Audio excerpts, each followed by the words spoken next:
I can't think of the last time that we actually did an interview on a bus. Braden Dunham, where are you Braden Dunhaming at the moment? Where are you busing?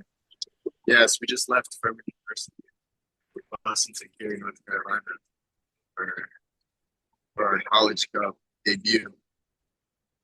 What was the response like there on campus for the send off? There was a lot of people. We had to send off for the MVP as well, and there was about triple the amount of people now.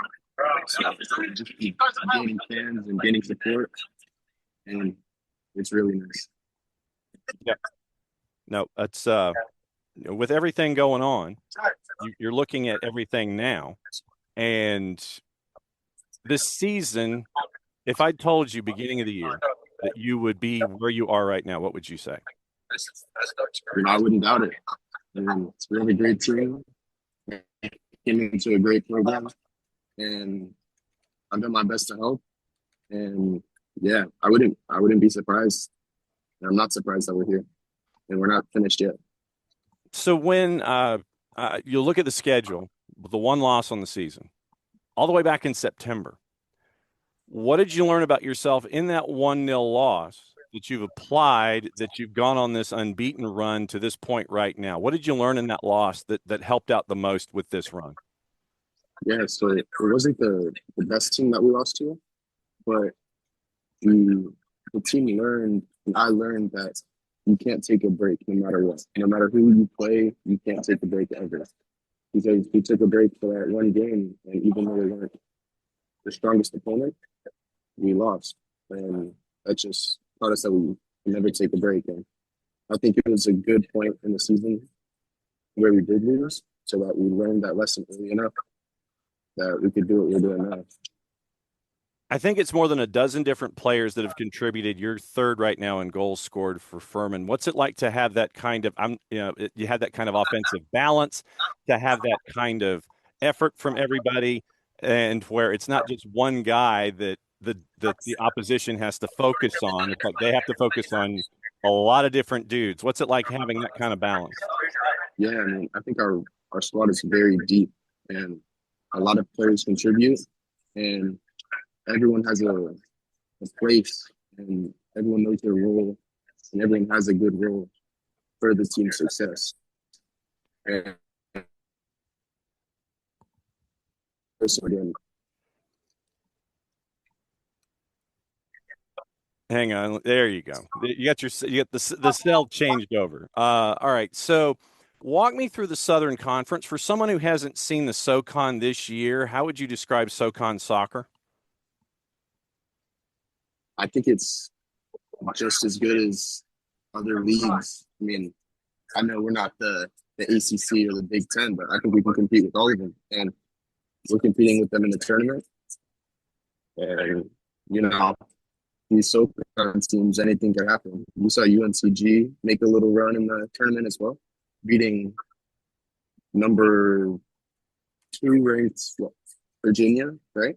Mhm. So, I mean, we can compete with anyone. So, since you mentioned UNCG, I'll go ahead and ask about UNCG and getting out of conference. So, obviously there are different ways to learn about yourself, whether it's in 90 minutes in a win, whether it's in a loss against a team that, as you say, they were not up to the level of what Furman anticipates out of itself. Then you have to go longer than 90 minutes. You got to go into overtime and things like that. What was that? What was that final like in trying to stay calm throughout all of that stuff? I mean, yeah, obviously you're antsy going into overtime and you're tired, all this, your legs are killing you. But I mean, you got to do what you got to do, and you got to keep fighting for silverware. I mean, once you get into overtime, it's just 20 minutes, and you got to put everything into it. So then you get out of SoCon, you win 1-0 in double overtime. You're into the tournament. 1-0 win against Western Michigan. Then you've got to go and dance on PKs to Hofstra. then another shutout win. So you've had a couple of different extremes in the tournament so far this year. What's it been like to know that you can handle it in 90 with a defense that works, knowing that you've got to go to PKs to get something done? What's it like knowing that you can handle it either one of those two ways? I mean, I think we can handle anything, no matter what comes our way. I think we're all confident enough and we trust each other enough with our ability that we can do whatever. It's up to us at this point. What has study hall been like getting ready for Washington? How much tape did you watch? How far back did you go? Or are you focusing more on yourself right now? So we stick to our core values, and I think whoever we play, it doesn't change for us. But we have watched film. We have pointed out key players, key things they do, and I think we're pretty prepared. So, what are you the most confident about from a Furman perspective?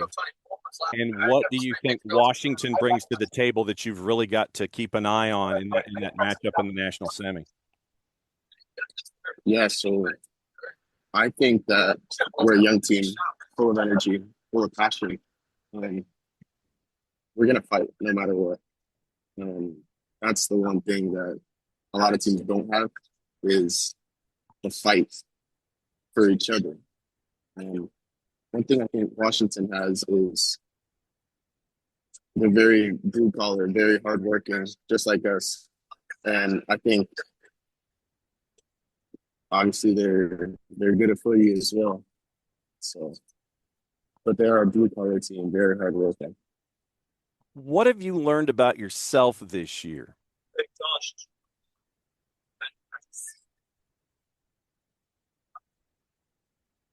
What do you think you've learned about I yourself? mean, I've learned, Yeah. yeah, I mean, I've learned that I can score and I can get into the attack because I'm a center back. I have 7 goals this season, and that's never really happened to me before. And yeah, I've learned that I can score and I can put some goals in. So then take me through that bomb that you hit last time out.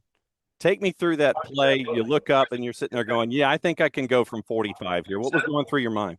Yeah, so I look back and Ryan Wagner makes an incredible tackle, 3v1 tackle. Ball pops out to me.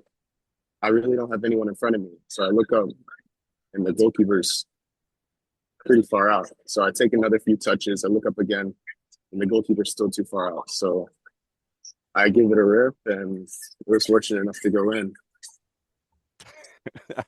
How badly did your phone blow up after the match with that?